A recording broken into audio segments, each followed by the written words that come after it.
what is it like to be a man? ወንድነት እንደ ወንድ ላይክ እያደግሽ በሄድሽ ቁጥር ሪስፖንሲብል እየሆንሽ ነው የምትሄጂው። ለእያንዳንዱ ነገር ብዙ አይነት ኃላፊነት እየተጫነብሽ ነው የሚሄደው። እድሜሽ በጨመረ ቁጥር የምትወስጃቸው ሪስኮችም በዛው ልክ እያደጉ ነው የሚሄዱት። ሶ ዓለም ለወንድ የተሰራች ነች ይባላል አይደለ? ወንድን ለማሰቃየት ነው የተሰራችው ባይነኝ እኔ። ምክንያቱም በጣም ብዙ ዋጋ የሚያስከፍልሽ ጊዜያቶች አሉ። ስሜትሽን አይደለም የምትከታዩ። ያ ማለት ነው በቃ አንዳንድ ጊዜ መጨከን ያሉብሽ ሁኔታዎች አሉ። እዚህ ጋር ያማረሽ የምትያቸው ነገሮች አሉ። እንቅልፍሽን የምትሰዊባቸው ጉዳዮች አሉ። ከዛ ደግሞ ባለፈ ጀስት ለራስሽ ብቻ አይደለም የምትኖሪው። ከዛ ባለፈ ለብዙ መትረፍን ነው እንትን የምታረጊው። ፐርሰናሊ እኔ የምረዳቸው ማለት ነው። ሴት ስላልሆንክ የሴትን ደግሞ አላውቅም ትነግሪኛለሽ። ሶ ወንድነት ኃላፊነት ነው። ወንድነት የሚጫንብሽ ነገር አለ። እንደ ማህበረሰብም በተፈጥሮ ሳይሆን እንደ ማህበረሰብ የሚጫኑብሽ ነገሮች አሉ። ሶ እነሱን ተሸክመሽ መሄድ አለ። ዊክ መሆንሽ ብዙ አይነት ነገሮችን እንድታጎይ ያደርግሻል። ካንቺ አልፎ ቤተሰብሽ ላይ አንድ ወንድ ጠንካራ ሆኖ ከሰራ፣ ጠንካራ ሆኖ እምነቱ ላይ ጠንካራ ሆኖ ከሄደ፣ አእምሮ በጣም ጠንካራና ሻርፕ ካደረገው የሚገነባው ቤተሰብ በጣም ወልዚ፣ በጣም ሄልዚ የሆነ ከዛ ደግሞ ባለፈ ጄኔሬሽናል የሆነ ነገር ማትረፍ ይችላል።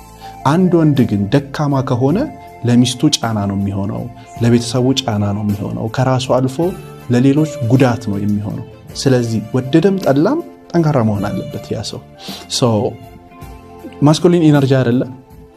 ይሄ ማስኩሊን ኢነርጂ በራሱ የሚገፋሽና የሚወስድሽ ነገሮች አሉ። እነሱን አንደርስታንድ አድርገሽ ተረድተሽ ካልሄድሽ ምን ያደርግሻል መሰለሽ? መውደቅን ነው የምትመኘው። በቃ ይሄ ነገር ቢቀርብኝስ፣ ወደዚህኛው መንገድ ባልሄድስ የሚያስብሉ ነገሮች ውስጥ ሁሉ እንድትገቢ ያደርግሻል። ስለዚህ ግዴታ ጠንክረሽ ነው መገኘት ያለብሽ። ጠንክረሽ ደግሞ ያንን ነገር ካለፍሽው በኋላ ኤክስፒሪየንስ አለሽ፣ ኤክስፒሪየንስ አድርገሽዋል። ስለዚህ የሚመጡት ውጤቶች ደግሞ በራሳቸው ኔክስት ስቴፕን በቃ በሰላም እንድትሄጂ ካንቺ አልፎ ለሌሎች ሰዎች እንድትተርፊ ያደርግሻል። ሶ ወንድነት ኃላፊነት ነው። ወንድነት ፓወርም ነው።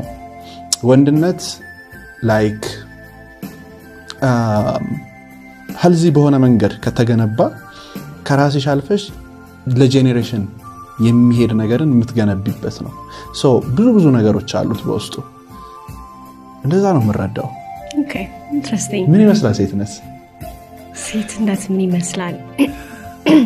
ቱ ቢ ኦነስት አሁን ያልካቸውን ነገሮች ለራስ መሆን፣ ቢልድ ማድረግ፣ ከራስ አልፈ ለቤተሰብ መትረፍ ምናምን የሚሉት ነገሮች በሙሉ ሴትም ላይ አሉ ብዬ አስባለሁ። on top of that ነው nurturing መሆን ያለበት እንደ ሴት። on top of that ለማህበረሰብ መትረፍ አለበት። on top of that ልጆችን ማሳደግ አለበት ምናምን ማለት። እኔ ያደግኩበት ቤተሰብ እናቴ በጣም በቃ ከእናቴ ጋር በጣም she's my best friend ማልነግራት ነገር የለም ማለት ሶ ምን ደግሞ ከመቼው ነገርሻት እሱን ምናምን ነው ይባል። I tell her everything እና ከልጅነታችን ያሳደገችን ጥገኛ እንዳንሆን ገንዘብ ከሰው የምንቀበል ወይም የሆነ እንዴት ነው ወንድ ላይ ዲፔንደንት እንዳንሆን ራሳችን እንድንችል ራሳችን